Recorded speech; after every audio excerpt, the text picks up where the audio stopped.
Cuando los trabajadores de una mina en Alberta, Canadá, hundieron sus excavadoras en un banco de arenisca en marzo de 2011, no imaginaban que estaban a punto de sacar a la luz uno de los fósiles más desconcertantes de la historia. Bajo capas compactas de sedimentos marinos apareció un bulto anodino, tan duro como el cemento. Al principio parecía solo una gran roca mineralizada, pero al limpiar parte de su superficie emergió algo que nadie esperaba: la textura inconfundible de una armadura animal completa, intacta, casi indeformada por los 110 millones de años transcurridos desde su muerte. Así comenzó la historia del Borealopelta markmicheli, el nodosáurido mejor conservado jamás encontrado. El hallazgo fue una anomalía en todos los sentidos. Los nodosáuridos eran dinosaurios herbívoros acorazados, primos de los anquilosaurios, que vivieron durante el Cretácico temprano. Su cuerpo, bajo y ancho, estaba cubierto de osteodermos, escudos óseos y largas espinas defensivas. Pero nada preparaba a los paleontólogos para encontrar uno como si hubiera muerto apenas días antes. El fósil conservaba no solo su forma tridimensional original, sino también la disposición completa de sus placas dérmicas. Incluso se preservaban pigmentos que permitieron reconstruir patrones de camuflaje rojizo y claro en su lomo, algo prácticamente imposible en la mayoría de los restos de dinosaurios. La criatura no estaba aplastada, como sucede con casi todos los fósiles. Su cuerpo se mantenía volumétrico, los músculos endurecidos por la mineralización y los osteodermos en su ubicación natural. El nivel de detalle era tan alto que los investigadores podían seguir con los dedos el contorno de cada escama. Era un espécimen que parecía haber desafiado la entropía del tiempo, como si la muerte lo hubiera atrapado en un instante detenido. El gran interrogante surgió de inmediato. ¿Cómo llegó un dinosaurio terrestre tan pesado, de unos 1.300 kilos, al fondo de un antiguo mar interior? La explicación más probable fue sorprendente. El Borealopelta habría muerto cerca de la costa, quizás arrastrado por un río crecido o por una corriente repentina. Su cadáver, hinchado por los gases de descomposición, flotó mar adentro hasta que finalmente se hundió. Al caer al fondo marino, la criatura se posó boca abajo, acomodando su armadura casi como en vida. Los sedimentos finos lo cubrieron lentamente, actuando como una envoltura protectora que impidió el aplastamiento. El resultado fue un nivel de preservación que roza lo imposible. Los investigadores del Museo Royal Tyrrell dedicaron más de 7.000 horas a preparar el fósil. Mark Mitchell, en cuyo honor la especie fue nombrada, pasó 6 años retirando roca grano por grano, una tarea que requería precisión quirúrgica. Cada avance revelaba nuevas superficies de la armadura, grandes placas laterales, escamas hexagonales en el lomo y largas espinas defensivas que sobresalían como lanzas. El dinosaurio no solo mantenía su estructura general, estaba literalmente entero. El análisis químico proporcionó otro giro inesperado. En la piel fosilizada permanecían restos de melanina, lo que permitió deducir el color original del animal. Los estudios indicaron un patrón de contrasombreado, tonalidades oscuras en el lomo y colores más claros en los flancos y el vientre.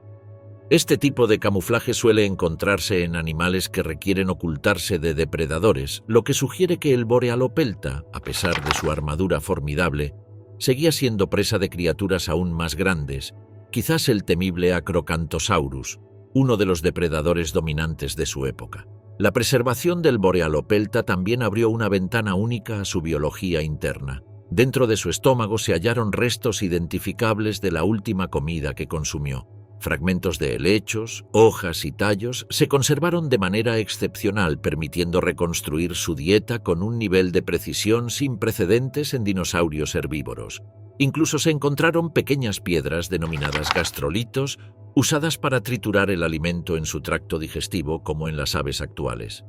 En conjunto, el fósil reveló aspectos de la vida, muerte y ecología de un dinosaurio que antes apenas podía inferirse mediante comparaciones parciales. Era un testimonio directo del Cretácico temprano, conservado como si hubiera quedado atrapado en un instante petrificado. Hoy, la reconstrucción del Borealopelta se exhibe en el Royal Tyrrell Museum, donde se ha convertido en uno de los especímenes más famosos del mundo. Miles de visitantes se sorprenden al observar su armadura completa, tan real y tan detallada que parece que el dinosaurio podría despertar en cualquier momento. El mosquito en ámbar, la cápsula del tiempo más pequeña del Cretácico. Cuando un insecto queda atrapado en la savia pegajosa de un árbol, rara vez su destino se convierte en una ventana al pasado profundo. Normalmente, su cuerpo se descompone antes de que la resina logre endurecerse y capturarlo para siempre. Sin embargo, en un puñado de casos excepcionales, la naturaleza consigue sellar un instante completo de la prehistoria. Alas, antenas, patas y, a veces, incluso rastros de su última comida. De todas esas cápsulas del tiempo microscópicas, ninguna ha despertado la imaginación popular como el mosquito preservado en ámbar, un fósil diminuto que ofrece la posibilidad de observar con exactitud cómo era un insecto que vivió hace decenas de millones de años. El interés por estos especímenes se disparó con la cultura popular, pero su valor científico es anterior y mucho más profundo. Un mosquito atrapado en ámbar no es solo una curiosidad, es un testimonio directo del ecosistema que lo rodeaba. La resina que lo encapsuló provino de árboles que crecían en antiguos bosques tropicales, y con el tiempo esa resina se endureció, se fosilizó y se transformó en ámbar. Dentro de esas gotas solidificadas, la vida quedó suspendida como si el tiempo hubiera detenido su marcha. Uno de los hallazgos más importantes de un mosquito preservado ocurrió en la década de 1980, cuando un espécimen excepcionalmente bien conservado fue encontrado en depósitos de ámbar del Cretácico tardío, con una edad estimada de 46 a 79 millones de años. Lo que lo distinguió de otros fósiles insectiles no fue solo su estado impecable, sino la presencia de microestructuras en su abdomen, restos de sangre parcialmente preservada. Aunque no contenían ADN intacto, ya que esto es algo imposible por la degradación molecular natural, sí demostraban que el mosquito había ingerido sangre poco antes de quedar atrapado. Era la evidencia irrefutable de su comportamiento hematófago. Los científicos sabían desde hacía décadas que muchos insectos fósiles reflejaban conductas modernas, pero ver un mosquito del Cretácico momificado en pleno proceso digestivo aportó un nivel de detalle casi inquietante. Sus ojos compuestos conservaban el patrón facetado, sus antenas, los segmentos articulados, y sus alas mostraban venas tan nítidas que podían compararse con las de especies vivas. La preservación era tan precisa que permitía rastrear su parentesco evolutivo dentro de los culícidos, el grupo que hoy incluye a los mosquitos modernos. Pero el valor del ámbar no se limita al insecto en sí. Muchas piezas conservan también fragmentos microscópicos de plantas, hongos, polen e incluso burbujas de aire, atrapadas en el momento exacto en que la resina comenzó a endurecer. Los paleoclimatólogos pueden analizar la composición química de esas inclusiones para reconstruir la atmósfera del pasado, estimando la humedad ambiental y la composición del bosque donde quedó atrapado el mosquito. Estas reconstrucciones revelaron que los ecosistemas cretácicos eran ricos en diversidad vegetal y estaban dominados por coníferas productoras de resina, posibles responsables de la preservación de millones de organismos diminutos. Una interrogante fundamental era qué condiciones se necesitaban para lograr una preservación tan perfecta. La clave estaba en la rapidez del proceso. Un mosquito solo puede quedar atrapado si aterriza en resina fresca, aún viscosa. El contacto es casi siempre accidental, una pata queda pegada, luego otra, y en un intento desesperado por liberarse termina hundiéndose más. La resina cubre su cuerpo, sella sus segmentos y envuelve sus órganos exteriores antes de que pueda escapar. Con el tiempo, la resina se endurece, se entierra bajo sedimentos y experimenta transformaciones químicas que la convierten en ámbar. Es un proceso natural extraordinario que requiere una combinación improbable de factores: un bosque resinífero, un insecto en el lugar exacto y la ausencia de perturbaciones que destruyan la gota antes de fosilizarse. Las inclusiones en ámbar también permiten estudiar interacciones ecológicas. Se han encontrado mosquitos con restos de polen adherido a sus patas, lo que demuestra que estos insectos no solo se alimentaban de sangre, sino también de néctar como sus descendientes modernos. Esta información es crucial para comprender cómo los insectos participaban en la polinización de las primeras plantas con flores, un proceso fundamental para la explosión de biodiversidad del Cretácico.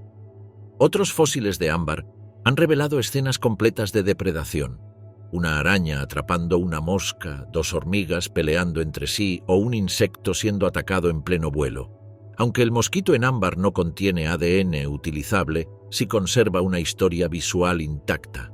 Su hallazgo nos recuerda que los pequeños organismos pueden enseñar tanto como los grandes dinosaurios, porque registran aspectos cotidianos del ecosistema que los huesos gigantes no pueden mostrar. Actualmente, algunos de los mosquitos fósiles más famosos se encuentran en colecciones científicas distribuidas entre Estados Unidos, Europa y Asia. Su estudio continúa arrojando datos sobre la evolución de las enfermedades transmitidas por insectos, la diversificación de los culícidos y el desarrollo de los bosques resiníferos del Cretácico. Estos fósiles han ayudado a rastrear cómo se originaron ciertos grupos modernos y cómo interactuaron con sus ambientes. Archaeopteryx, el puente entre dos mundos.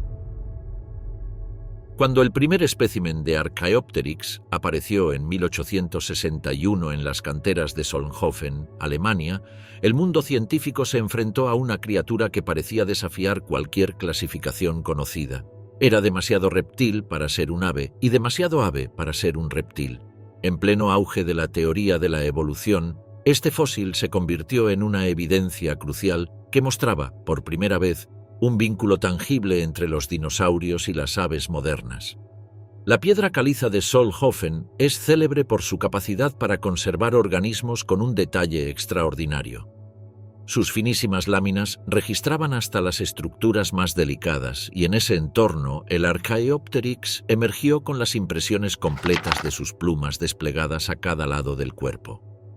Estas plumas, con barbas y raquis idénticos a los de las aves actuales, fueron la característica que revolucionó la paleontología del siglo XIX. Era la primera vez que se observaban plumas verdaderas en una criatura tan antigua, y su presencia sugería que el vuelo había comenzado mucho antes de lo imaginado. Pero el Archaeopteryx no era simplemente un ave primitiva. Su esqueleto revelaba atributos inconfundiblemente reptilianos: una larga cola ósea compuesta por vértebras, dientes afilados en las mandíbulas, 3 dedos con garras en cada ala y un esqueleto que recordaba al de los pequeños terópodos. Cada detalle era un mosaico evolutivo que unía dos mundos que parecían incompatibles. Los científicos que estudiaron el primer ejemplar quedaron inmediatamente conscientes de su importancia. Charles Darwin, cuyo Origen de las especies había sido publicado solo 2 años antes, vio en el Archaeopteryx una confirmación poderosa de su teoría. Más aún, con el paso de los años aparecieron nuevos ejemplares, cada uno aportando piezas adicionales al rompecabezas de la transición evolutiva. Hasta hoy se conocen menos de 20 fósiles completos o parciales, lo que convierte a cada uno en un tesoro científico. La anatomía de la criatura sugiere que era un animal arbóreo o al menos capaz de maniobrar entre las ramas y posarse en ellas. Sus patas posteriores, con garras curvas, indican que podía aferrarse a superficies irregulares como lo hacen muchas aves modernas. Sin embargo, su capacidad de vuelo sigue siendo tema de debate. Algunos paleontólogos sostienen que podía volar en cortos trayectos con un aleteo limitado. Otros afirman que realizaba planeos desde posiciones elevadas. Lo cierto es que el Archaeopteryx combina estructuras que permitían algún tipo de locomoción aérea, pero no tan eficiente como la de las aves plenamente modernas. Una parte crucial de su comportamiento se deduce de sus plumas. La presencia de plumas asimétricas, características en aves voladoras, es una señal de que el animal pudo haber desarrollado una capacidad mínima de vuelo activo. Además, el hallazgo de plumas sueltas en el entorno sedimentario de Solnhofen sugiere que estas estructuras ya estaban bien desarrolladas en diversas especies del Jurásico tardío. El entorno donde vivió el Archaeopteryx era fragmentado, compuesto por pequeñas islas tropicales en una región que hoy corresponde al sur de Alemania. Los mares poco profundos que rodeaban esas islas formaban cuencas estancas ideales para la preservación de organismos. La muerte súbita de animales en estas zonas podía provocar su caída en lagunas anóxicas, donde la falta de oxígeno impedía la descomposición. Así, cada fósil de Solnhofen es producto de circunstancias excepcionales que sellaron criaturas en láminas de caliza como si fueran delicadas estampas. La estructura ósea del Archaeopteryx también revela pistas sobre su locomoción. Aunque poseía huesos huecos, como las aves, Estos no eran tan ligeros como los de sus descendientes modernos. Su coracoides, un hueso fundamental para el vuelo, era relativamente pequeño y no brindaba la potencia necesaria para un aleteo sostenido. Aún así, sus alas, bien proporcionadas y equipadas con plumas completas, le habrían permitido escapar de depredadores o desplazarse entre islas cercanas. Una huella inesperada surgió cuando los paleontólogos compararon el cerebro del Archaeopteryx con el de aves y dinosaurios actuales. Escaneos internos del cráneo revelaron que poseía un cerebro relativamente grande para su tamaño, con regiones desarrolladas para el equilibrio y la coordinación motora. Esto reforzaba la hipótesis de cierto nivel de capacidad aérea, aunque limitada. A lo largo de los años, nuevos descubrimientos de dinosaurios emplumados en China y otros países confirmaron que las plumas no eran exclusivas del Archaeopteryx. De hecho, hoy se sabe que muchos terópodos tenían plumaje parcial o completo.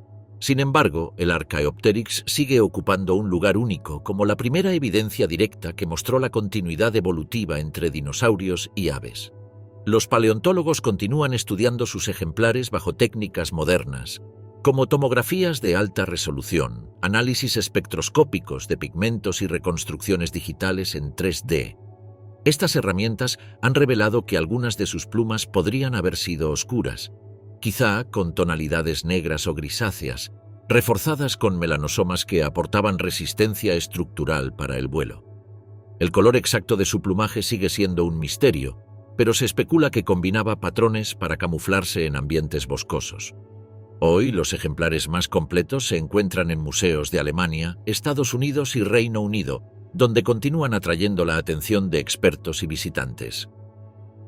Diplodocus, el gigante que redefinió la escala de la prehistoria. En 1877, en pleno auge de la llamada Guerra de los Huesos, un descubrimiento ocurrido en las colinas áridas de Morrison, Colorado, cambiaría la percepción del mundo sobre el tamaño de los dinosaurios. Aquella región, cubierta por sedimentos del Jurásico tardío, estaba destinada a convertirse en uno de los yacimientos más importantes de toda Norteamérica. Fue allí donde emergieron los primeros restos del Diplodocus, un saurópodo tan colosal que obligó a los paleontólogos a replantear los límites del gigantismo animal. Su hallazgo marcaría un antes y un después en la escala imaginada del pasado remoto.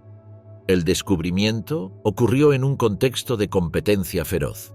Edward Drinker Cope y Othniel Charles Marsh, los dos paleontólogos más influyentes de su época, libraban una batalla científica y personal por obtener los fósiles más espectaculares del continente. En ese ambiente de urgencia y ambición, cualquier hueso encontrado en el oeste americano podía desencadenar apresurados viajes, excavaciones precipitadas y carreras por publicar antes que el rival. Fue un enviado de Marsh quien halló los primeros restos significativos del Diplodocus, vértebras caudales alargadas, extraordinariamente delgadas y con procesos óseos tan extendidos que parecían listones de madera mineralizada. El nombre Diplodocus proviene precisamente de esas estructuras dobles que caracterizan su cola. Con el tiempo, más huesos fueron apareciendo, vértebras dorsales gigantes, costillas descomunales y más tarde parte de las extremidades y del cuello. Cada pieza sugería un animal de proporciones inverosímiles, más largo que cualquier vertebrado terrestre conocido hasta entonces. Las estimaciones modernas indican que un adulto podía superar los 25 metros de longitud, aunque algunos individuos excepcionales pudieron acercarse a los 30. La forma del Diplodocus era tan inusual que sorprendió incluso a los paleontólogos más experimentados. Su cuello no era tan grueso como el de otros saurópodos, como el Brachiosaurus. En cambio, era largo y flexible, formado por vértebras delicadas y articulaciones diseñadas para amplios rangos de movimiento. La cola, en contraste, se extendía como un látigo, con más de 80 vértebras que disminuían gradualmente hasta una punta extremadamente fina. Algunos estudios sugieren que ese látigo pudo ser utilizado como arma defensiva, capaz de generar chasquidos sónicos al moverse a gran velocidad. La postura del Diplodocus también planteó debates intensos. A finales del siglo XIX, la iconografía de los dinosaurios los representaba como criaturas torpes, casi arrastrándose. Sin embargo, la estructura liviana del esqueleto del Diplodocus, con huesos neumáticos, es decir, rellenos de cavidades de aire, sugería que no era un animal lento. Sus patas, robustas y verticales, recordaban más a los pilares de un elefante moderno, capaces de sostener su enorme masa sin esfuerzo excesivo. Estos rasgos impulsaron una nueva visión. Los saurópodos no eran monstruos apáticos, sino gigantes activos con movilidad considerable. Uno de los aspectos más revolucionarios del hallazgo fue la reconstrucción del esqueleto completo. En 1907, Andrew Carnegie financió copias exactas del Diplodocus para enviarlas a museos de Europa y Sudamérica. Estas exhibiciones, ensambladas con precisión, se convirtieron en símbolos de la magnificencia prehistórica. De pronto, el mundo entero pudo ver bajo un mismo techo el esqueleto estirado de un dinosaurio que alcanzaba el tamaño de un vagón de tren.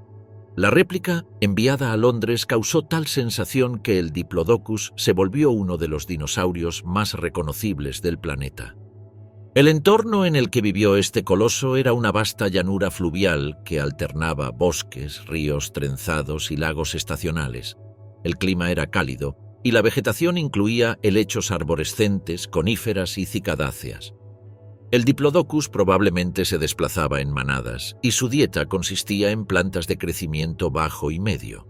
Su cuello largo le permitía barrer grandes áreas sin mover el resto del cuerpo, ahorrando energía. La anatomía de su cráneo, que es pequeño en comparación con el tamaño de su cuerpo, y la disposición de sus dientes sugiere que arrancaba hojas pero no las trituraba. En cambio, dependía de un gran estómago y posiblemente de gastrolitos para procesar la vegetación. El descubrimiento del Diplodocus también aportó datos clave sobre la biología de los saurópodos. Sus huesos presentaban signos de crecimiento continuo y rápido, lo que implica que alcanzaban la madurez en tiempos relativamente cortos. Este crecimiento acelerado pudo haber sido una estrategia defensiva. Cuanto antes alcanzaran un tamaño gigantesco, menor sería la amenaza de depredadores como el Allosaurus, el principal cazador de la época. A medida que nuevos ejemplares fueron hallados, la anatomía del Diplodocus quedó mejor definida. Dos especies principales, D. carnegie y D. longus, representan la mayor parte de los fósiles conocidos. Sin embargo, la variación observada entre individuos sugiere que la diversidad real pudo haber sido mayor. Las diferencias en tamaño, proporción del cuello y forma de las vértebras indican que estos gigantes tuvieron una historia evolutiva más compleja de lo que originalmente se pensaba. Los dinosaurios en duelo, la batalla fosilizada que detuvo el tiempo. En 2006, un hallazgo en las zonas áridas de Montana, conocidas como las Badlands, reveló una escena tan extraordinaria que parecía más propia de una obra de ficción que de la realidad geológica. Allí, enterrados uno junto al otro, emergieron los restos entrelazados de dos dinosaurios que habían muerto en combate. Un ceratópsido juvenil, probablemente un triceratops, y un pequeño tiranosáurido, identificado por algunos estudios como el Nanotyrannus, o según otras interpretaciones como un Tyrannosaurus rex juvenil. Esta pareja fosilizada quedó inmortalizada bajo el nombre de los dinosaurios en duelo, una imagen detenida en el tiempo que captura el momento final de una lucha feroz durante el Cretácico tardío. La escena era tan inusual que tomó años para que la comunidad científica la aceptara plenamente. Normalmente, los fósiles de dinosaurios aparecen desarticulados, dispersos por carroñeros o la acción del tiempo. Pero en este caso los dos esqueletos estaban prácticamente completos y articulados, preservados en contacto directo. Sus extremidades se entrelazaban, sus colas se superponían y las marcas de mordidas, fracturas y heridas sugerían que se trataba de un enfrentamiento real, un combate a muerte que quedó sellado en el sedimento antes de que los cadáveres pudieran separarse o ser perturbados. Los sedimentos que los envolvieron eran delgados, pero se depositaron con la rapidez suficiente para cubrir los cuerpos antes de que el clima o los carroñeros pudieran intervenir. Esta rapidez, combinada con un ambiente de baja energía, quizás una duna colapsada o el derrumbe repentino de un banco de arena, permitió que los esqueletos conservaran incluso detalles minúsculos, como impresiones de piel y patrones de las escamas. En el tiranosáurido se identificaron huellas claras de lesiones sufridas durante el combate, incluyendo mordidas en el cráneo y el hocico. En el ceratópsido se encontraron fracturas que indican un esfuerzo colosal en sus extremidades, posiblemente al intentar embestir repetidamente para defenderse. La identidad del depredador desencadenó uno de los debates más intensos en la paleontología reciente. Durante décadas, algunos científicos defendieron la validez del género Nanotyrannus, un tiranosaurio pequeño y ágil. Otros argumentaron que todos los fósiles atribuidos a este género eran, en realidad, juveniles del Tyrannosaurus rex, cuya anatomía cambiaba de forma drástica durante el crecimiento. El ejemplar de los dinosaurios en duelo, excepcionalmente completo, ofrecía la oportunidad de resolver esta controversia. Estudios detallados de su cráneo, mandíbula y articulaciones han aportado datos cruciales, aunque el debate sigue abierto, pues aún son necesarias más comparaciones histológicas para determinar si se trata de un animal joven o de una especie distinta. Además del valor anatómico, los fósiles preservaban evidencias de comportamiento. Las marcas de mordidas en el ceratópsido y las heridas defensivas sugieren un encuentro violento y repentino. El tiranosaurio, más ligero y con garras afiladas, habría atacado intentando aprovechar su agilidad, mientras que el ceratópsido, aunque joven y de menor tamaño que un adulto, habría defendido su vida utilizando los cuernos y la fuerza de sus patas delanteras. Los restos muestran que ambos animales sufrieron lesiones graves, lo que indica que ninguno logró imponerse completamente antes de que el derrumbe de sedimentos los atrapara.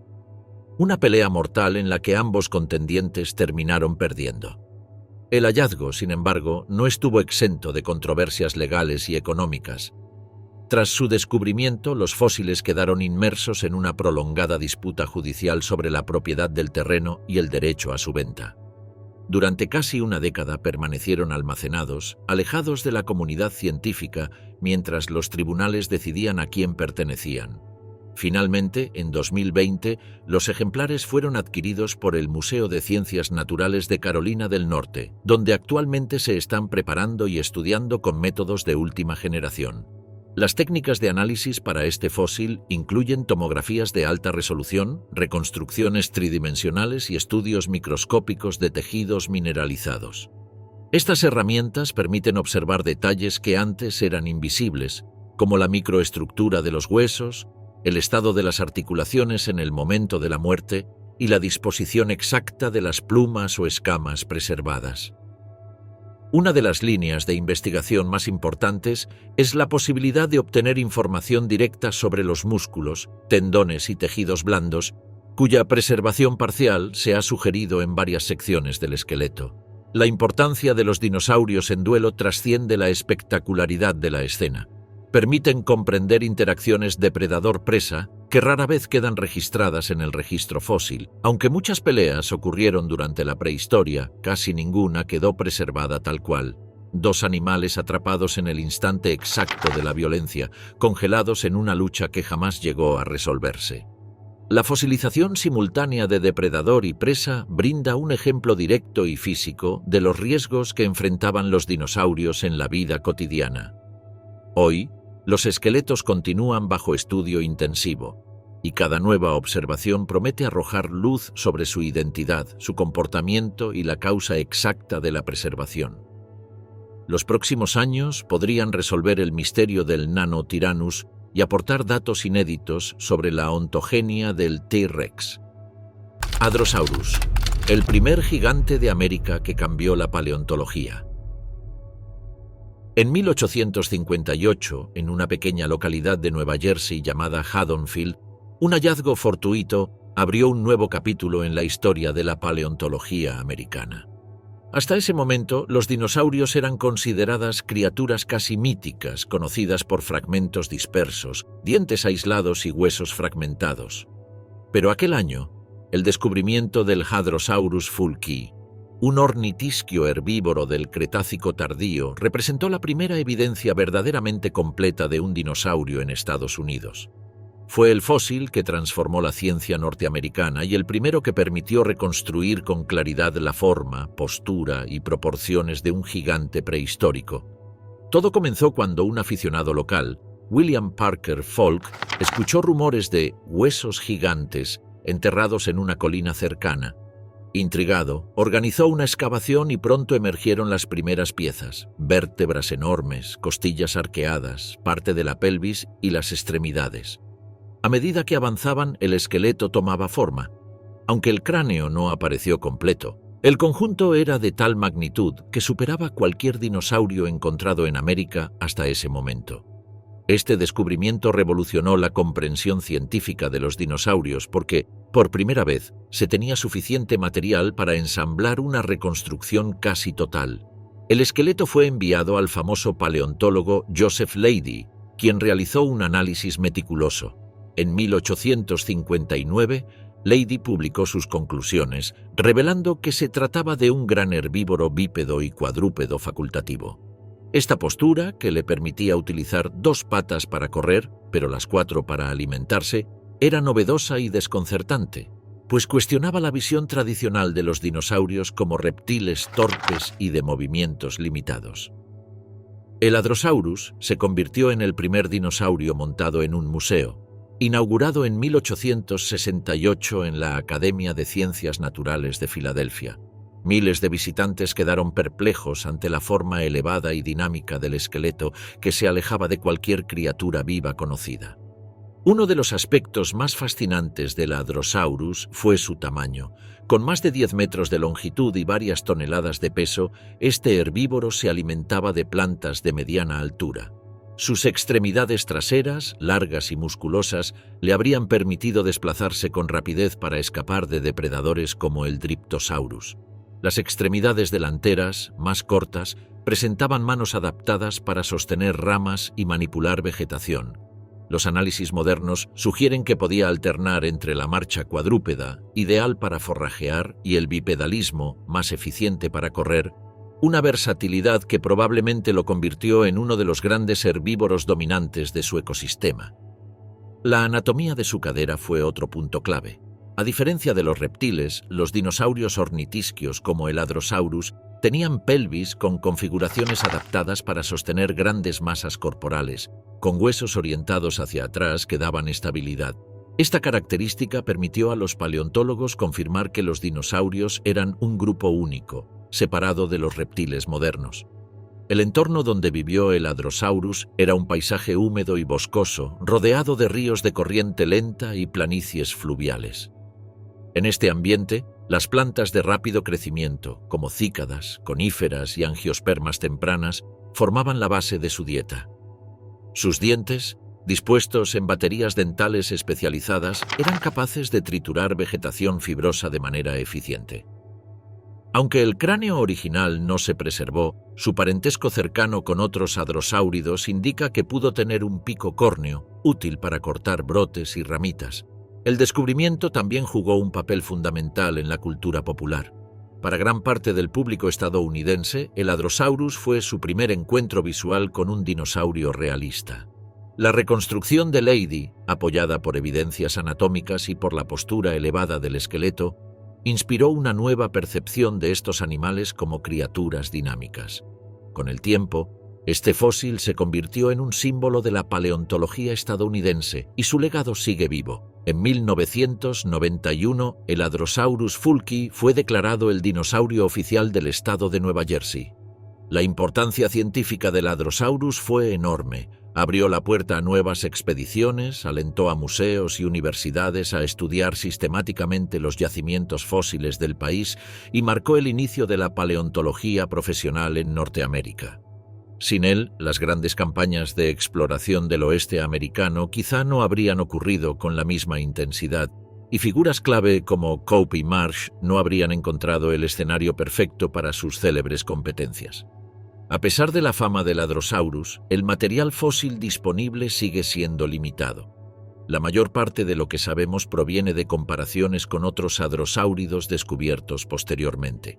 Sin embargo, esta limitación solo aumenta el valor histórico del hallazgo. Tener un esqueleto relativamente completo en 1858 fue un acontecimiento tan extraordinario que marcó un punto de inflexión en la manera en que se entendía la vida prehistórica. Los hobbits de Flores u Homo floresiensis, el humano que no debió existir. En 2003, en el interior de una cueva remota de la isla de Flores, Indonesia, Un grupo de arqueólogos excavaba sin grandes expectativas cuando la luz de una linterna iluminó algo inesperado. Un cráneo diminuto, perfectamente preservado y profundamente distinto a cualquier otro homínido conocido. Su descubrimiento desencadenaría uno de los debates más encendidos de la antropología moderna. Aquel pequeño ser, bautizado Homo floresiensis, medía apenas 1 metro de altura y poseía un cerebro del tamaño de un pomelo. Pero lo más desconcertante no era su anatomía, sino su antigüedad. Había vivido hace solo 50.000 años, cuando el Homo sapiens ya caminaba por todo el planeta. El hallazgo se produjo en la cueva Liang Bua, un amplio sistema cavernoso donde las capas sedimentarias se acumulaban como páginas de un libro geológico. Allí, los arqueólogos del Centro de Investigación Arqueológica de Indonesia y la Universidad de Nueva Inglaterra descubrieron, además del cráneo, huesos del brazo, piernas, pelvis y pies del mismo individuo, una mujer adulta de aproximadamente 30 años. A este primer ejemplar se lo conoció como LB1, el esqueleto más completo del Homo floresiensis. Lo sorprendente era que no se trataba de un niño ni de un individuo afectado por alguna patología. LB1 mostraba proporciones corporales coherentes, brazos largos, piernas proporcionales, un cráneo pequeño pero no deformado. Su dentición, robusta y bien formada, indicaba desarrollo normal. Sus pies, extraordinariamente largos en relación con su cuerpo, daban a su marcha un aspecto peculiar. Todo ello sugería que el Homo floresiensis era una especie humana distinta, adaptada a un entorno insular durante miles de años. La explicación más aceptada para su reducido tamaño es el enanismo insular, un fenómeno evolutivo que afecta a poblaciones aisladas en islas donde los recursos son escasos y la presión selectiva favorece cuerpos más pequeños y eficientes. En flores, especies gigantes como el estégodon, un elefante enano y lagartos gigantes convivieron con estos pequeños humanos que desarrollaron herramientas de piedra sorprendentemente complejas. Restos de utensilios tallados en la cueva de Liang Bua muestran una manufactura elaborada, con filos pulidos y técnicas similares a las empleadas por Homo erectus y Homo sapiens. Sin embargo, algunos aspectos anatómicos del Homo floresiensis planteaban preguntas radicales. Su cerebro, con apenas 400 centímetros cúbicos, era comparable al de un australopiteco, un homínido africano que vivió hace entre 2 y 3 millones de años. ¿Cómo podía un cerebro tan pequeño producir herramientas tan avanzadas? ¿Cómo podían estos humanos cazar animales del tamaño de un búfalo o convivir con depredadores como el varano de Komodo? La contradicción entre tamaño cerebral y comportamiento complejo desconcertó a la comunidad científica. Los estudios detallados del cráneo revelaron que, aunque pequeño, el cerebro del Homo floresiensis tenía una organización interna sofisticada. Regiones asociadas con la planificación motora y la coordinación estaban bien desarrolladas, lo que pudo compensar su volumen reducido. Algunos investigadores proponen que el Homo floresiensis evolucionó a partir de Homo erectus, que llegó a las islas hace más de 1 millón de años y experimentó una reducción gradual de tamaño. Otros sugieren que su linaje podría ser aún más antiguo, remontándose a homínidos más primitivos que habrían abandonado África mucho antes de lo aceptado. Ambas hipótesis implican una revisión profunda del árbol genealógico humano. La isla de Flores también ofrecía pistas sobre sus desafíos cotidianos. Restos de fauna descubiertos junto a los huesos humanos indican que estos pequeños homínidos cazaban estégodon juveniles y recolectaban mariscos, tubérculos y frutas silvestres. La presencia de huesos quemados sugiere el uso del fuego, aunque no está claro si lo controlaban directamente o si aprovechaban incendios naturales. Lo que sí parece claro es que vivían en comunidades pequeñas, altamente adaptadas a su entorno insular. Uno de los debates más prolongados tras el descubrimiento fue la posibilidad de que LB1 fuese un Homo sapiens con microcefalia u otra enfermedad congénita. Sin embargo, comparaciones exhaustivas con cráneos modernos afectados por diversas patologías demostraron diferencias significativas. La forma de la mandíbula, la longitud de los huesos del brazo, la estructura de las muñecas y la morfología de las caderas eran demasiado diferentes para atribuirlo a una simple deformidad. Además, se hallaron restos de al menos otros 8 individuos con características similares, confirmando que se trataba de una población estable y no de casos aislados. La datación de los estratos de Liang Bua reveló otro dato asombroso. El Homo floresiensis sobrevivió hasta épocas sorprendentemente recientes. Algunos restos tienen apenas 50.000 años, lo que implica que coexistieron con los humanos modernos durante milenios. Esto plantea preguntas inquietantes. ¿Llegaron los Homo sapiens a Flores y desplazaron a los hobbits? ¿Hubo contacto cultural? ¿O los pequeños homínidos desaparecieron debido a cambios ambientales, erosión del hábitat o erupciones volcánicas frecuentes en Indonesia? Las leyendas locales de la isla hablan de criaturas llamadas Ebu Gogo, descritas como seres pequeños que vivían en los bosques y robaban alimentos. Algunos antropólogos sugieren que estas historias podrían ser ecos culturales de encuentros reales con una especie humana distinta. Aunque no existe evidencia directa, la idea añade un matiz mítico al misterio del Homo floresiensis. Hoy, los restos del LB1 y de otros individuos se conservan en laboratorios especializados de Indonesia, donde continúan siendo objeto de análisis genéticos, morfológicos y funcionales. Megalosaurus, el primer dinosaurio que la ciencia reconoció como tal. En 1824, cuando la paleontología aún no existía como disciplina formal, un científico inglés llamado William Buckland presentó ante la Sociedad Geológica de Londres los restos de una criatura gigantesca cuyos huesos habían sido desenterrados en una cantera de Stonesfield, cerca de Oxford. No era el primer fósil grande encontrado en Europa, pero sí fue el primero que alguien se atrevió a identificar como perteneciente a un reptil terrestre gigantesco y extinto. Así nació el Megalosaurus, la primera especie reconocida oficialmente como dinosaurio, décadas antes de que el propio término dinosauria fuera acuñado por Richard Owen en 1842. Los restos originales del Megalosaurus eran fragmentarios, una mandíbula parcial con dientes afilados, vértebras dispersas y algunos huesos largos. Sin embargo, lo que llamó la atención de Buckland fue el tamaño descomunal de esos elementos. La mandíbula, incluso incompleta, mostraba dientes curvos y serrados, perfectamente diseñados para desgarrar carne. Su forma sugería un depredador de gran tamaño, muy distinto a los reptiles modernos. Buckland describió al animal como un lagarto gigante y estimó que podía medir más de 9 metros de largo, una cifra notable para la época. Los estudios posteriores confirmaron que el Megalosaurus fue uno de los primeros carnívoros grandes del Jurásico Medio. Pertenecía al grupo de los terópodos, ancestros directos de aves modernas y parientes lejanos de depredadores como el Allosaurus. Su cráneo, alargado y robusto, estaba equipado con dientes parecidos a cuchillas. Las patas traseras, largas y musculosas, lo convertían en un corredor eficiente, capaz de perseguir presas rápidas. Las patas delanteras eran más cortas pero poderosas, con garras curvas que probablemente usaba para sujetar a los animales que cazaba. En el siglo XIX, las reconstrucciones del Megalosaurus eran, en retrospectiva, tan imaginativas como erróneas. Dado que los científicos solo contaban con fragmentos y analogías con reptiles modernos, los primeros modelos representaban a la criatura como un lagarto colosal y cuadrúpedo, casi una bestia dragonesca apoyada sobre sus 4 patas. No fue hasta finales del mismo siglo, con el avance de la anatomía comparada y el descubrimiento de otros terópodos mejor conservados, que los paleontólogos comprendieron que el Megalosaurus fue un dinosaurio bípedo.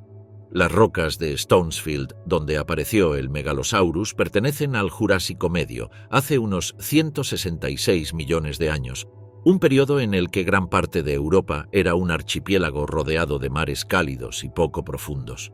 Las islas estaban cubiertas de bosques de coníferas, helechos arborescentes y cícadas. En ese entorno, el Megalosaurus habría sido uno de los principales depredadores. Sus presas podían incluir grandes saurópodos juveniles, ornitópodos y pequeños reptiles, así como carroña cuando la oportunidad se presentaba. El impacto del descubrimiento del Megalosaurus fue enorme. Antes de él, los fósiles de animales gigantes se interpretaban como restos de criaturas bíblicas, dragones o meras curiosidades geológicas. Buckland, junto con sus contemporáneos Gideon Mantell, descubridor del iguanodón, y Mary Anning, pionera en la búsqueda de fósiles marinos, transformaron ese mundo especulativo en una ciencia fundamentada en evidencia. El Megalosaurus se convirtió en el primer testimonio sólido de que la Tierra había sido habitada por criaturas inmensas, completamente distintas de cualquier animal moderno, y que éstas habían desaparecido mucho antes de la historia humana. A medida que más elementos se recuperaban, los paleontólogos intentaron reconstruir su anatomía completa.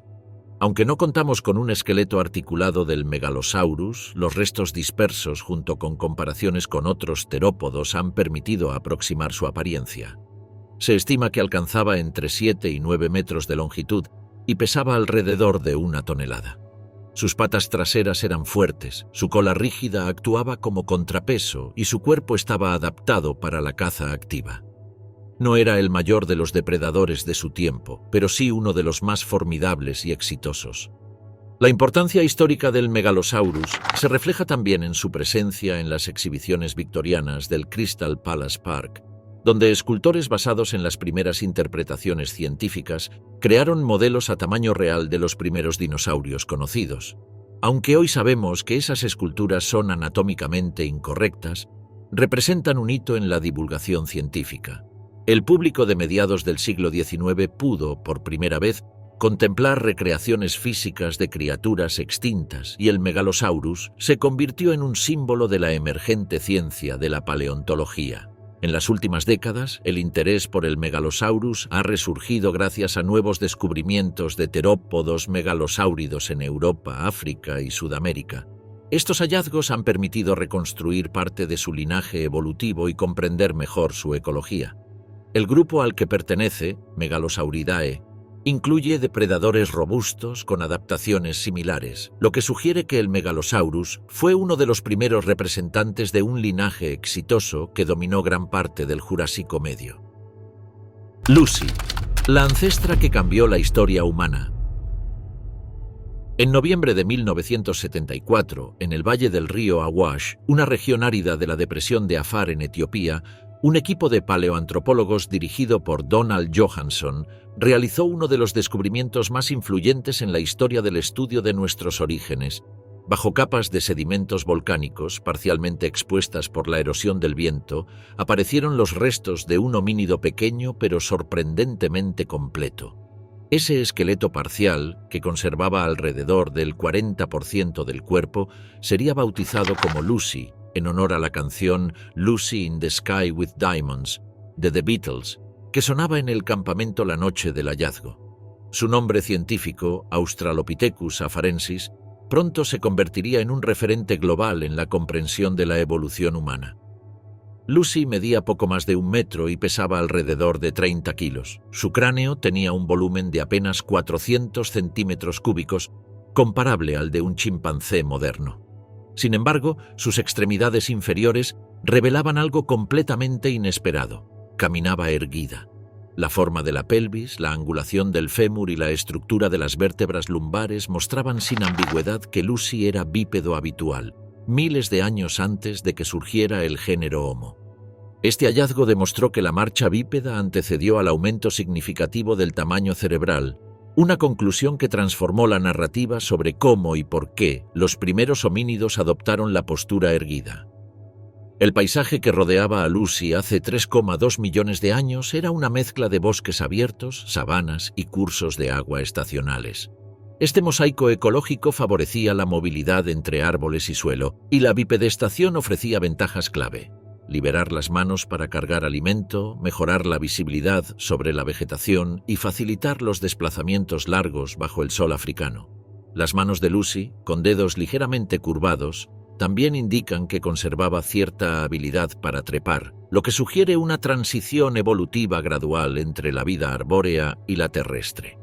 El esqueleto de Lucy permitió además comprender las proporciones corporales de los australopitecos. Su caja torácica tenía forma cónica, similar a la de los primates no humanos, mientras que sus extremidades inferiores eran más largas de lo esperado. Esta combinación revelaba una locomoción mixta. Aunque completamente capaz de caminar erguida, Lucy probablemente seguía usando los árboles como refugio nocturno, huyendo de depredadores como leopardos, hienas arcaicas o aves rapaces gigantes. Uno de los aspectos más estudiados del descubrimiento es la pelvis. Su forma corta y ancha, adaptada para soportar el peso del cuerpo en una postura vertical, representaba uno de los indicadores más sólidos del bipedismo temprano. No menos importante fue el hallazgo de huesos del pie y la articulación del tobillo que demostraban una estructura con arco y un dedo gordo alineado con los demás, características esenciales para la locomoción bípeda eficiente. La capacidad de caminar largas distancias con estabilidad estaba ya presente en estos homínidos primitivos. El hallazgo de Lucy cobró aún más relevancia cuando se encontraron otros restos de Australopithecus afarensis en las regiones cercanas, incluyendo individuos de diferentes edades y sexos. Entre ellos destacan los famosos rastros fosilizados de la Etoli en Tanzania, impresiones de pisadas humanas primigenias conservadas en ceniza volcánica solidificada y datadas en 3,6 millones de años. Aunque estas huellas fueron descubiertas antes que Lucy, su interpretación cobró nueva fuerza con el hallazgo etíope. Ambas evidencias juntas confirmaban que el bipedismo era una adaptación establecida mucho antes de la aparición del Homo habilis. Lucy también abrió el debate sobre la diversidad de especies de homínidos que coexistieron en África durante el Plioceno. Aunque algunos investigadores sugirieron inicialmente que diferentes fósiles de la época podrían pertenecer todos a una misma especie variable, los estudios posteriores confirmaron que varias especies, como el Australopithecus africanus y el Paranthropus, coexistían y ocupaban nichos ecológicos distintos. Australopithecus afarensis, sin embargo, se consolidó como uno de los candidatos más probables a ser ancestro directo del género Homo. Uno de los debates más persistentes en torno a Lucy es la causa de su muerte. El análisis de sus huesos, en particular el húmero, sugiere fracturas que podrían haberse producido por una caída desde gran altura. Algunos investigadores han propuesto que Lucy pudo haberse precipitado desde un árbol, impactando contra el suelo y sufriendo lesiones mortales. Aunque esta hipótesis sigue siendo discutida, añade un matiz trágico al estudio del esqueleto que transformó nuestro entendimiento de la evolución humana. Desde su hallazgo, los restos de Lucy se han convertido en un símbolo global de la paleoantropología. Su esqueleto ha sido reproducido en museos de todo el mundo, y su estudio continúa gracias a técnicas modernas como la tomografía computada, que permite examinar detalles internos sin dañar los huesos. Lucy es, sin duda, uno de los fósiles más importantes jamás descubiertos, no solo por lo que revela sobre la anatomía de nuestros ancestros, sino por lo que representa: el punto en el que una criatura pequeña, de cerebro modesto pero perfectamente erguida, inició un camino que culminaría millones de años después en la humanidad moderna. Tyrannosaurus Sue, el rey que regresó del Cretácico. El 12 de agosto de 1990, en las vastas llanuras áridas de Dakota del Sur, la paleontóloga aficionada Sue Hendrickson caminaba alrededor de una formación rocosa conocida como la Reserva India de Cheyenne River, cuando notó unos huesos sobresaliendo de un acantilado erosionado. Lo que descubrió ese día cambiaría para siempre el estudio de los dinosaurios y daría lugar al fósil más famoso del mundo. Sue, el Tyrannosaurus rex más completo, mejor conservado y científicamente valioso jamás encontrado. Con un 90% del esqueleto recuperado, este coloso de 12 metros de largo se convertiría en un emblema de la paleontología moderna. El descubrimiento no fue fruto del azar, sino de un conjunto de circunstancias casi perfectas. Tras un desperfecto en la camioneta del equipo de excavación, Hendrickson decidió explorar la zona cercana mientras esperaban la reparación. Fue entonces cuando vio 3 vértebras caudales sobresaliendo del sedimento. Esas vértebras condujeron a un hallazgo monumental: un cráneo casi entero, costillas gigantescas, extremidades, vértebras dorsales y una de las caderas mejor conservadas que se habían encontrado hasta entonces en un T-Rex. La preservación era tan excepcional que incluso el hueso nasal mantenía su forma tridimensional original. Las excavaciones iniciales revelaron que Sue había muerto cerca de un cauce fluvial, posiblemente tras una larga vida. Los estudios posteriores en sus huesos mostraron fracturas cicatrizadas, infecciones y marcas de enfermedades, señales de un depredador que sobrevivió a múltiples heridas a lo largo de su existencia. Su densidad ósea y robustez indicaban que fue un individuo excepcionalmente fuerte. Los análisis histológicos sugieren que tenía alrededor de 28 años al momento de su muerte, una edad avanzada para un tiranosaurio. Esto la convierte en uno de los ejemplares más longevos jamás registrados de su especie.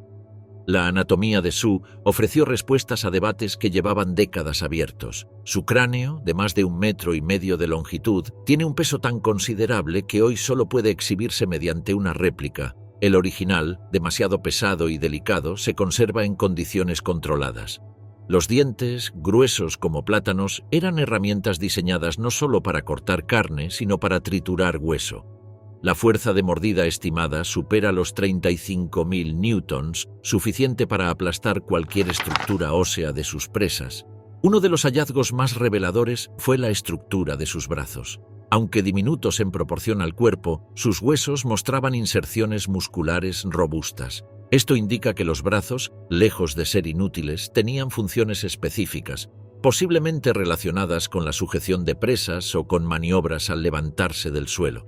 Además, la postura de Sue, que presentaba la columna horizontal y la cola extendida como contrapeso, fue fundamental para corregir la imagen errónea, muy arraigada en el siglo XX, del Tyrannosaurus caminando erguido como un canguro gigante.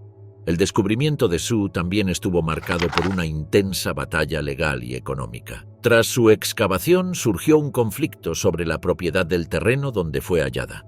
Siguieron años de disputas entre el equipo de excavación, el propietario nominal del terreno, el gobierno federal y la tribu Cheyenne River.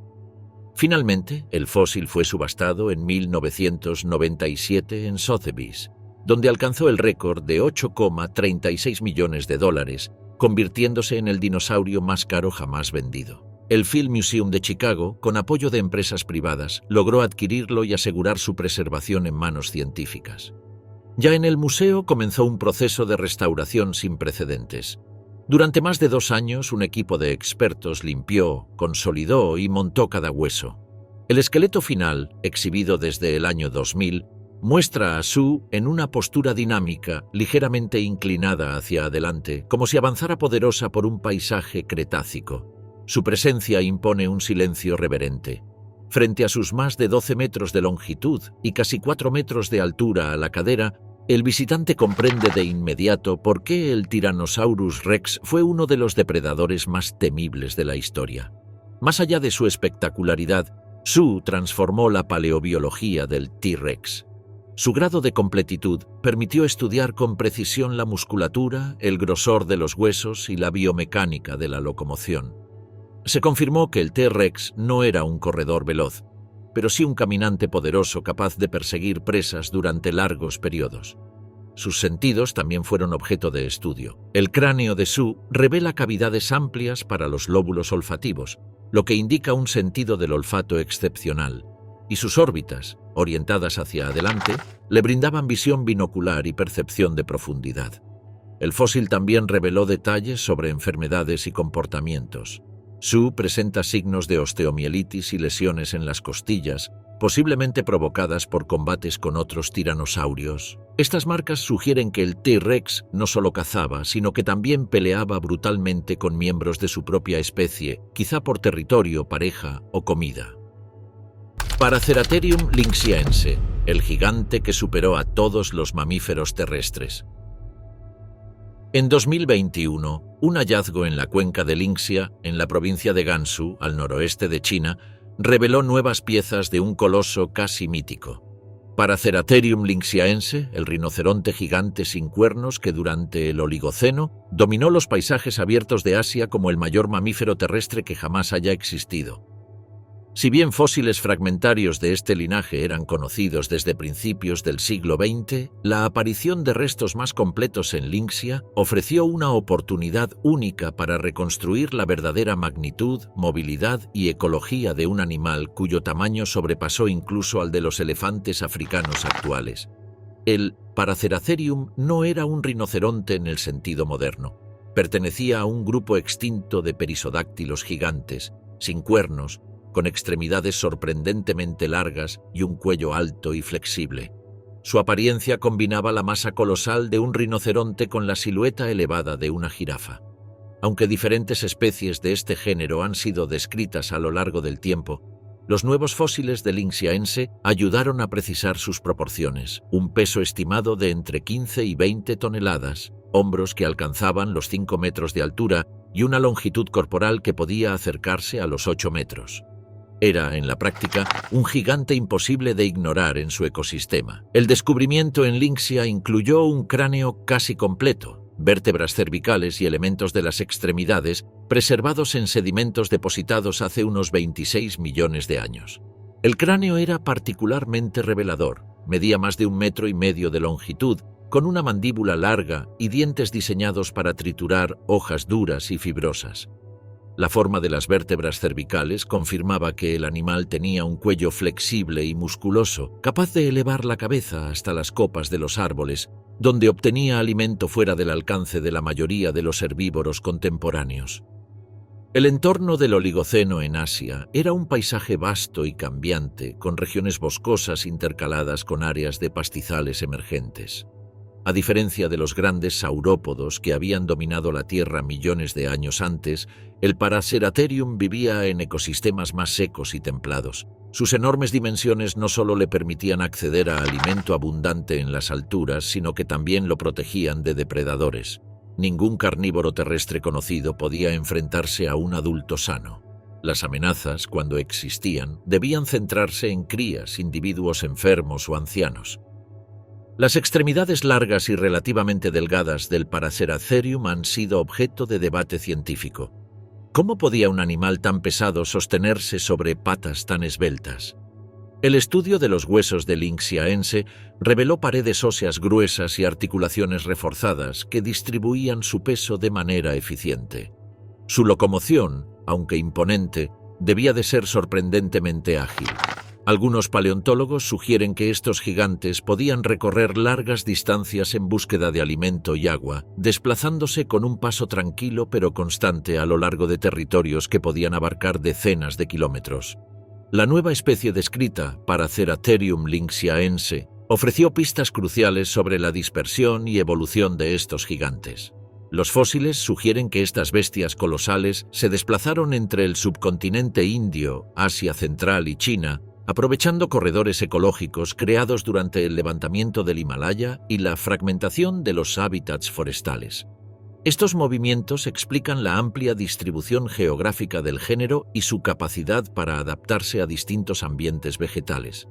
Una de las contribuciones más importantes de los restos de Lynxia fue la posibilidad de comprender mejor la estructura craneal. El cráneo muestra cavidades amplias para músculos de la mandíbula, lo que indica una mordida poderosa, aunque no especializada en triturar pastos bajos como los rinocerontes actuales. En cambio, Paraceratherium era un navegador selectivo de hojas capaz de alcanzar las ramas de árboles altos gracias a su cuello extendido. Su dieta incluía hojas de árboles de hoja ancha, brotes tiernos y posiblemente frutos de temporada. A pesar de su tamaño monumental, el Paraceratherium no poseía cuernos. Su defensa residía en su altura, fuerza y masa. La ausencia de cuernos explica la estructura relativamente ligera del cráneo, que debía sostenerse sobre vértebras cervicales largas. Sin embargo, esta falta de armamento ofensivo no implicaba vulnerabilidad. Los depredadores de su tiempo, como los nimrávidos y otros carnívoros oligocénicos, rara vez habrían logrado derribar a un adulto. El estudio de la dentición permitió determinar también su rango de edad. El desgaste dental visible en Lynxiaense sugiere vidas longevas, posiblemente superiores a los 40 años, comparables a las de los grandes mamíferos modernos. El ritmo de crecimiento, según líneas microscópicas en los huesos, era rápido en la juventud y lento en la adultez, un patrón típico de los herbívoros de gran tamaño. Gadusaurus aqualignus, el ictiosaurio que emergió de las profundidades. En 2022, un anuncio científico captó la atención mundial, la descripción oficial de un nuevo género y especie de ictiosaurio, el Gadusaurus aqualignus, cuyos restos excepcionalmente completos habían sido hallados en depósitos marinos del Jurásico temprano. Aunque el registro fósil de los ictiosaurios es abundante, encontrar un espécimen tan bien preservado, con esqueleto articulado, impresiones de tejidos blandos y detalles anatómicos finísimos, era un acontecimiento que ocurría solo una vez por generación. Este descubrimiento ofreció una visión sin precedentes del modo de vida de estos reptiles marinos que dominaron los océanos mientras los dinosaurios reinaban en tierra firme. El fósil del Gadusaurus aqualignues fue recuperado en una cantera costera donde antiguamente se extendía un mar tropical cálido y poco profundo. En el Jurásico temprano, hace unos 180 millones de años, esa región formaba parte del gran océano Tetis, un ecosistema rico en ictiosaurios, plesiosaurios, amonites y peces primitivos. El cadáver del Gadusaurus, probablemente hundido tras una tormenta o una enfermedad, terminó depositado en un fondo marino anóxico, donde la escasez de oxígeno impidió la acción de carroñeros y favoreció una preservación extraordinaria. La anatomía del ictiosaurio revelado era sorprendente incluso para los estándares del grupo. Medía alrededor de 6 metros de longitud, con un cuerpo hidrodinámico en forma de torpedo, una aleta dorsal bien definida y una cola vertical en forma de media luna. Estas características le permitían alcanzar grandes velocidades bajo el agua, asemejándose más a un delfín moderno que a un reptil terrestre. Sus ojos, enormes en proporción al cráneo, indicaban una capacidad visual excepcional, probablemente adaptada tanto para la caza en aguas profundas como para detectar siluetas en movimientos rápidos cerca de la superficie. El cráneo del Gadusaurus aqualignues estaba repleto de dientes finos y puntiagudos, dispuestos en baterías regulares, lo que sugiere una dieta basada en peces y cefalópodos. Sus mandíbulas, largas y estrechas, estaban diseñadas para capturar presas rápidas, tal vez mediante embestidas breves y precisas. Uno de los rasgos más notables era la presencia de canales sensoriales en el hocico, similares a los de los tiburones modernos, que habrían permitido detectar vibraciones mínimas en el agua. La preservación del fósil permitió examinar detalles raramente visibles, como impresiones cutáneas que mostraban una piel lisa y sin escamas, adaptada para reducir la fricción en el agua. Se identificaron también trazas de pigmentación fosilizada, que indicaban patrones de coloración oscuros en el lomo y tonalidades más claras en el vientre. Este patrón de contrasombreado, común en animales marinos modernos, hacía al ictiosaurio menos visible para depredadores o presas, camuflándolo tanto desde arriba como desde abajo. Los ictiosaurios experimentaron una evolución rápida tras la extinción masiva del Triásico tardío, que dejó vacíos ecológicos en los océanos. El Gadusaurus aqualignues representaba una de las formas más avanzadas del Jurásico temprano, un depredador ágil y altamente especializado. Su esqueleto muestra vértebras dorsales compactas y numerosas, adaptadas para generar movimientos ondulatorios potentes. Las costillas estrechas y robustas sugerían un tórax flexible pero resistente a la presión de inmersiones profundas. Las aletas, compuestas por numerosos huesos falángicos ensanchados, formaban superficies amplias que actuaban como timones de gran precisión. Los estudios del tejido fósil sugieren que los ictiosaurios, incluido el Gadusaurus, pudieron haber sido animales de sangre caliente. Esta hipótesis, respaldada por análisis isotópicos, permitiría explicar cómo podían sobrevivir en aguas profundas o frías, manteniendo un metabolismo activo durante la caza. La estructura interna de los huesos, con canales denso-vascularizados, apuntaba hacia un crecimiento rápido y sostenido, típico de animales con altos requerimientos energéticos. El hallazgo también reveló detalles sobre la reproducción del ictiosaurio. En el interior del fósil se encontraron indicios de huesecillos embrionarios, lo que confirma que el Gadusaurus era vivíparo, como otros ictiosaurios. Este rasgo, extremadamente inusual entre los reptiles, sugiere un grado de adaptación marina muy avanzado, en el que la vida completa del animal transcurría en el océano sin necesidad de regresar a tierra firme para anidar. El entorno en el que vivió el Gadusaurus aqualignues era dinámico y diverso. Los sedimentos marinos donde se fosilizó contienen también restos de amonites, belemnites y peces óseos. Estos organismos formaban parte de la compleja red alimentaria que sustentaba a los grandes depredadores marinos. Es probable que el Gadusaurus compitiera con otros ictiosaurios y plesiosaurios por los mismos recursos, adaptándose a nichos específicos mediante diferencias en velocidad, profundidad de caza o tamaño de las presas. La cuenca donde se encontró este espécimen fue objeto de múltiples expediciones paleontológicas desde mediados del siglo XX, pero no fue hasta la última década que se intensificaron las excavaciones con métodos modernos. El uso de escáneres láser y fotogrametría permitió reconstruir digitalmente el esqueleto en 3 dimensiones, ofreciendo una visión detallada de la musculatura probable y de la biomecánica del nado. La perfecta articulación de las vértebras permitió modelar cómo ondulaba su cuerpo bajo el agua, revelando un estilo de natación eficiente, rápido y sostenido. El Gadusaurus aqualignues también ha sido fundamental para comprender la diversidad temprana de ictiosaurios. Su morfología combina rasgos primitivos, como ciertos elementos del cráneo, con características avanzadas, como las aletas ensanchadas, lo que sugiere que representó un linaje clave en la transición hacia los ictiosaurios altamente especializados del Jurásico Medio. El ovipratorosaurio de Ganzhou, un dinosaurio sentado sobre su nido eterno.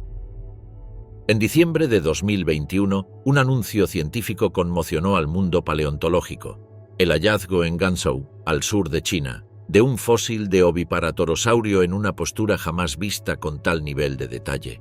Era un dinosaurio terópodo sentado directamente sobre su nido, con sus brazos alados extendidos y 12 huevos perfectamente dispuestos bajo su cuerpo.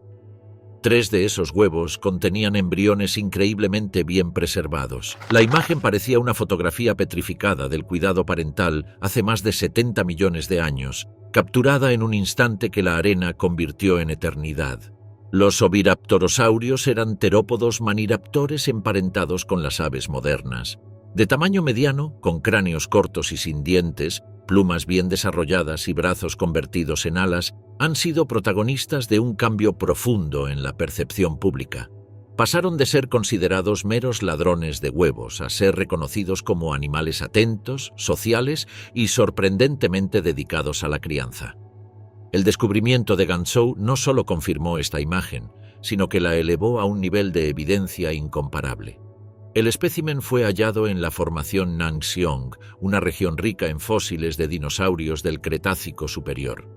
Los sedimentos indican que el área era una cuenca fluvial de clima cálido y húmedo, con eventos ocasionales de inundación rápida. Fue precisamente uno de estos eventos súbitos el que probablemente causó la muerte del animal mientras incubaba su nido. El flujo repentino de sedimento lo cubrió antes de que pudiera escapar, sellando en piedra su última postura. Lo que distingue este fósil de todos los descubrimientos previos es la combinación excepcional de contexto, preservación y evidencia directa de comportamiento. La posición del animal es inequívoca, sentado sobre el nido, con los brazos extendidos y el vientre apoyado sobre los huevos. Esta postura coincide exactamente con la de las aves modernas cuando incuban. La disposición radial de los huevos, organizados en anillos, sugiere que el nido fue construido de manera meticulosa, probablemente con material vegetal o suelo arcilloso que no llegó a preservarse. Los embriones dentro de 3 de los huevos estaban tan completos que permitieron analizar su estado de desarrollo. Algunos se encontraban en fases avanzadas, con vértebras, extremidades y elementos del cráneo bien formados. Este grado de desarrollo sugiere que el oviraptorosaurio estaba regulando activamente la temperatura del nido, ya que los embriones requieren calor constante para alcanzar etapas tan tardías. Este comportamiento es un indicador poderoso de termorregulación avanzada, acercando aún más a estos dinosaurios al comportamiento de las aves. La anatomía del adulto refuerza todo lo observado. El fósil conserva impresiones parciales de plumas en los brazos, lo que sugiere que el animal calentaba los huevos con una combinación de contacto corporal directo y cobertura con las alas. Sus patas, dobladas a los costados, estaban situadas fuera del círculo de huevos, evitando aplastarlos. Esta postura refleja un comportamiento reproductivo sofisticado y sumamente adaptado. El análisis químico de los huevos reveló capas múltiples de cáscara, lo que indica que fueron depositados en parejas, posiblemente de manera secuencial. Esto coincide con lo observado en otros oviraptorosaurios. Las hembras podían tener 2 oviductos funcionales, produciendo pares de huevos al mismo tiempo. La distribución del nido en anillos concéntricos sugiere que el adulto pudo haber rotado sobre sí mismo para colocarlos ordenadamente, una estrategia que maximiza el espacio y asegura una distribución uniforme del calor. Pero el fósil también escondía otra pista sorprendente, la presencia de pequeños guijarros dentro de la región abdominal del adulto. Estos gastrolitos, piedras ingeridas para ayudar a triturar alimento, confirman que el animal era omnívoro. El oviraptorosaurio probablemente combinaba una dieta de plantas, semillas, pequeños vertebrados y huevos, aunque no necesariamente los propios, sino robados a otros dinosaurios y animales.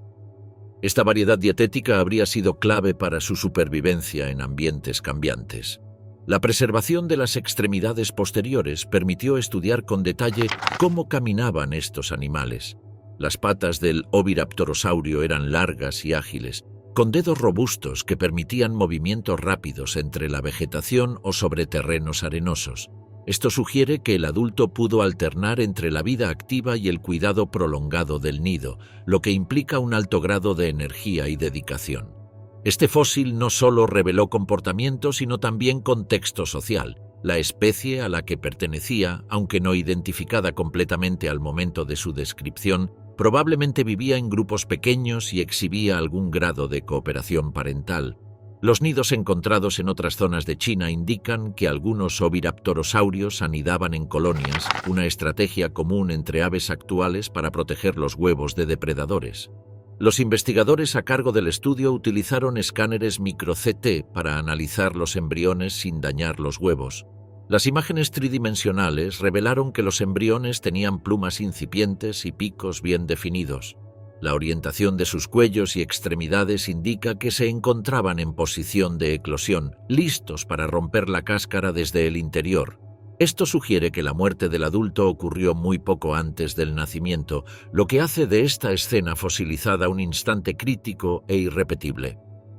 Embirasaurus raati, el primer dinosaurio de Zimbabue y una pista sobre el origen de los saurópodos.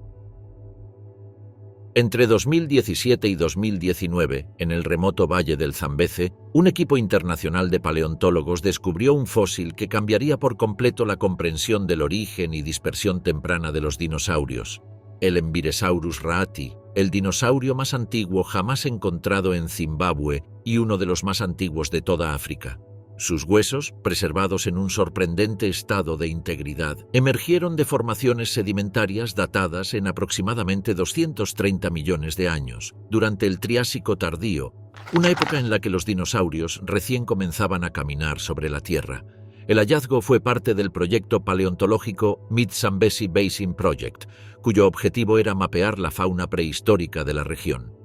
Cuando los investigadores empezaron a excavar en la formación Pebbly Arkose, encontraron vértebras pequeñas, delicadas, alineadas casi en su posición original.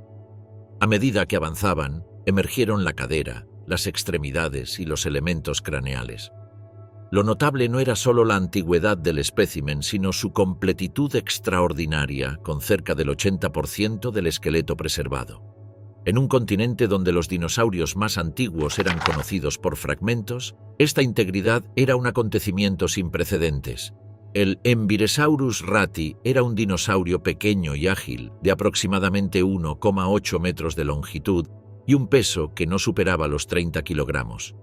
Su anatomía sugiere que pertenecía a los sauropodomorfos tempranos, el linaje que, millones de años después, daría origen a los gigantescos saurópodos como los Diplodocus y Brachiosaurus. Pero el Embirasaurus era todo lo contrario a esos colosos. Bípedo, de patas delgadas, cola larga y balanceada, cuello moderadamente extendido y un cráneo pequeño equipado con dientes adaptados para una dieta herbívora o posiblemente omnívora. El hallazgo fue particularmente importante por su contexto biogeográfico. Hasta entonces, gran parte de los dinosaurios más antiguos se habían encontrado en Sudamérica, en regiones como Ischigualasto, en Argentina y en menor medida en India. Las similitudes entre el Embirasaurus y los dinosaurios triásicos sudamericanos permitieron confirmar una hipótesis largamente debatida. Durante el Triásico tardío, Pangea no solo estaba unida, sino que presentaba zonas climáticas específicas que restringían la dispersión de los primeros dinosaurios.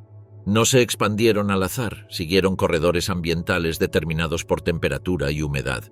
La presencia del Embirasaurus en Zimbabue Demostró que estos dinosaurios primitivos alcanzaron el sur de África casi al mismo tiempo que aparecieron en Sudamérica, lo que sugiere un desplazamiento rápido y estructurado hacia el este a lo largo del supercontinente. Su aparición en sedimentos tropicales templados respalda la idea de que los primeros dinosaurios preferían ambientes relativamente húmedos, alejados de las zonas más áridas del interior de Pangea. La anatomía del Hemimbiresaurus revela su lugar en esta historia evolutiva. Su pelvis posee características primitivas propias de los primeros sauropodomorfos, incluida una estructura que permitía una postura semierguida eficiente. Las extremidades posteriores eran largas en proporción al cuerpo y terminaban en patas con 3 dedos funcionales, adecuados para la carrera. Esta adaptación sugiere un animal activo, posiblemente de hábitos diurnos, capaz de desplazarse rápido para alimentarse o evitar depredadores del Triásico tardío, como los rauisuquios y los primeros cinodontes carnívoros. El cráneo, aunque fragmentado, mostró dientes lanceolados con bordes suavemente aserrados, indicativos de una dieta basada en hojas, tallos y vegetación blanda. A diferencia de los grandes saurópodos que necesitaban ingerir enormes cantidades de plantas, el Hemimbiresaurus habría tenido un metabolismo moderado y una alimentación flexible. Su pequeño tamaño y estructura ligera le permitían prosperar en un ecosistema donde los recursos podían fluctuar estacionalmente. La fauna asociada encontrada junto al Hemimbiresaurus proporciona una imagen más completa del Valle del Zambeze durante su vida. Entre los sedimentos aparecieron restos de reptiles acorazados herbívoros denominados Aetosaurus, crocodiliformes primitivos, procolofónidos e incluso cinodontes que representan etapas tempranas de los mamíferos. Estos hallazgos indican un ecosistema diverso, con múltiples nichos ecológicos que favorecieron la experimentación evolutiva previa al dominio absoluto de los dinosaurios. Lo que convierte al Hemimbiresaurus en un fósil excepcional es la nitidez con la que documenta un momento crítico, el inicio de la expansión global de los dinosaurios. Su antigüedad coincide casi punto por punto con la de los primeros dinosaurios sudamericanos, lo que refuerza la idea de que no hubo un único epicentro del surgimiento de los dinosaurios, sino un proceso simultáneo que se extendió por regiones climáticas similares de Pangea. Este patrón proporciona una explicación coherente para la dispersión temprana del grupo y especialmente para el surgimiento de los sauropodomorfos. El estudio del Hemimbiresaurus también permitió analizar detalles finos sobre su esqueleto. Las vértebras cervicales indican que poseía un cuello relativamente móvil, útil para explorar vegetación baja y media. La estructura de la cadera, con un ilion largo y orientado hacia atrás, representa una etapa intermedia entre los primeros dinosaurios y los sauropodomorfos más avanzados. Las proporciones de las extremidades muestran una transición entre locomoción bípeda y un incipiente uso cuadrúpedo ocasional, un rasgo que en millones de años culminaría en la anatomía completamente cuadrúpeda de los gigantes jurásicos. Los investigadores lograron reconstruir digitalmente el esqueleto mediante escáneres 3D, lo que permitió comprender su postura y biomecánica con precisión. Según estos modelos, el Hemimbiresaurus era capaz de correr de manera ágil y sostener su cuerpo en equilibrio con facilidad. Su centro de gravedad bajo y cola rígida lo convertían en un corredor estable, lo que habría sido crucial en un ecosistema donde convivía con grandes depredadores arcosaurianos no dinosaurios. Spicomelus afer, el acorazado más extraño del Jurásico africano. En 2021, un estudio científico reveló la existencia de un dinosaurio tan peculiar que obligó a los paleontólogos a reconsiderar por completo la evolución de los dinosaurios acorazados. Su nombre era Spicomelus afer y provenía de los sedimentos jurásicos de Marruecos.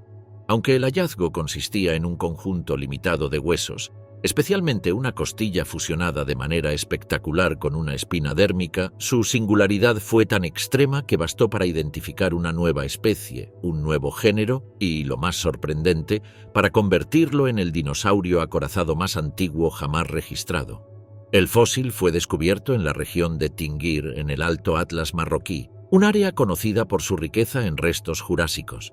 Los sedimentos datan de alrededor de 168 millones de años, durante el Jurásico Medio, una época en la que los dinosaurios acorazados, llamados tireóforos, apenas comenzaban a diversificarse. Hasta ese momento, los paleontólogos creían que los anquilosaurios y estegosaurios habían seguido líneas evolutivas separadas, con armaduras desarrolladas gradualmente a lo largo de decenas de millones de años. El Spicomelus desafió esa idea de una forma inesperada. El elemento central del fósil era una costilla rodeada por una estructura ósea tubular y alargada, una espina puntiaguda fusionada directamente al hueso. Esta combinación no tenía precedentes. Ningún otro dinosaurio conocido presenta una osteodermis, es decir, una placa dérmica, soldada por completo a una costilla. En todos los demás tireóforos, las placas se desarrollan en la piel o están parcialmente integradas, pero jamás soldadas así al esqueleto axial. Esta característica única permitió identificar al Spicomelus como un dinosaurio acorazado extremadamente primitivo, pero ya sorprendentemente especializado. La morfología de la espina sugiere que cumplía una función defensiva clara. Era una estructura rígida, afilada y dispuesta en ángulo, ideal para disuadir ataques laterales de depredadores. Algunos investigadores han propuesto que el Spicomelus pudo haber tenido múltiples espinas similares a lo largo del costado del cuerpo, formando una barrera protectora que lo hacía difícil de morder o derribar. Aunque no se posee un esqueleto completo, las comparaciones con otros tireóforos indican que el Spicomelus era probablemente un animal de tamaño mediano, entre 2 y 4 metros de longitud. Tenía una postura baja, cuerpo robusto y extremidades fuertes, rasgos comunes en los ancestros de los estegosaurios y anquilosaurios, pero su armadura no se parecía a ninguna otra.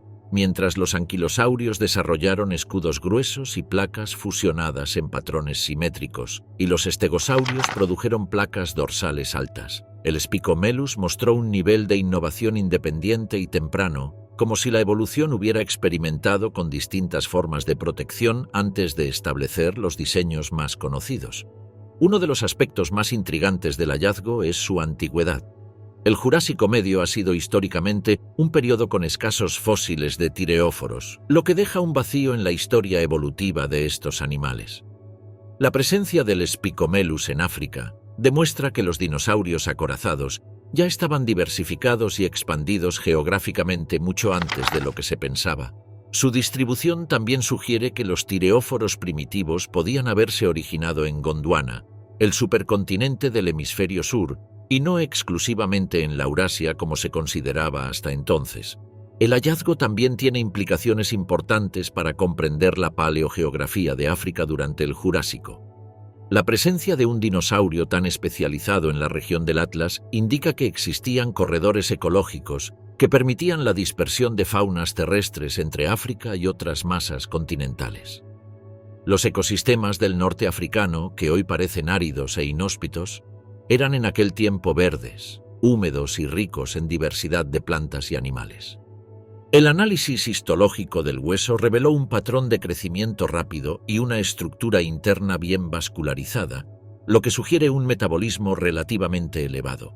Esto coincide con la hipótesis de que muchos dinosaurios jurásicos, incluso los herbívoros, tenían tasas metabólicas más altas de lo que antes se creía. Las espinas acorazadas, al estar fusionadas al esqueleto, habrían requerido un aporte sustancial de energía y calcio para formarse, lo que refuerza la idea de un crecimiento activo. El Spicomelus también ocupa un lugar especial en la historia de la paleontología africana. Durante décadas, los fósiles del continente fueron subestimados o pasaron desapercibidos en comparación con los yacimientos más famosos de Norteamérica, Europa o Asia. Este hallazgo contribuyó a resaltar el potencial de África como uno de los territorios más prometedores para descubrir especies clave que esclarecen fases tempranas de la evolución de los dinosaurios. El nombre del género, es decir, Spicomelus, significa collar de espinas, una referencia directa a su característica más llamativa. El epíteto afer, que significa africano, honra su origen geográfico. Aunque se trata de un solo espécimen, su valor científico es monumental. Representa una línea basal completamente inesperada dentro de los tireóforos, una rama que pudo haberse extinguido sin dejar descendientes directos, pero que demuestra que la evolución de la armadura en los dinosaurios fue más compleja y diversa de lo que se imaginaba.